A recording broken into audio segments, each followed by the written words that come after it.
Let's go outdoors with Michael Short, supported by the Alberta Conservation Association, conserving Alberta's wild side. Since its invention back in 1865, barbed wire has been an invaluable tool. But over the years, we have come to learn that in certain instances, it can also hamper the movement of natural wildlife. Case in point, here in southern Alberta, the migration patterns of antelope have been altered because of barbed wire. What we're going to try and do is we're going to try and get the 3 miles done today. Well, what it's called, Michael, in a mouthful, is the Pronghorn Travel Corridor Enhancement.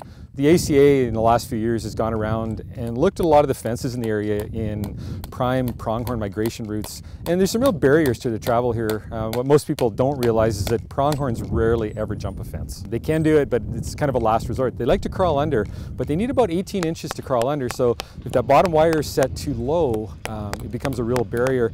We met with some landowners and contacted them and find out who's interested in participating in the project. I mean, it's a great cause, so there's a lot of interest for it, and it's a good way to get some volunteers out and involved. You know, this whole project wouldn't be successful without the help of countless volunteers. And you get volunteers from the hunting community and non-hunting community. In a way, you could say fences are being mended in more ways than one. The plight of the pronghorn caught our attention, and so we started to partner with Alberta Fish and Game and the Alberta Conservation Association, and the rest is history. So now we spend 3 weekends a year out here putting smooth wire down to help the pronghorns migrate from Montana up into Alberta and Saskatchewan. And because they're not an endangered species, but nonetheless they need protecting, and the barbed wire is one of the biggest impediments to their migration routes, which they've been using for thousands and thousands of years.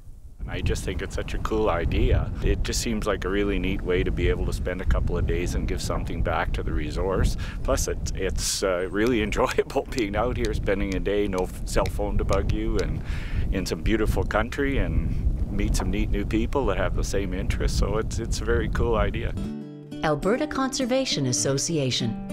Since 1997, more than $120 million has gone towards conserving wildlife and fish and securing habitat, creating a lasting legacy for Albertans.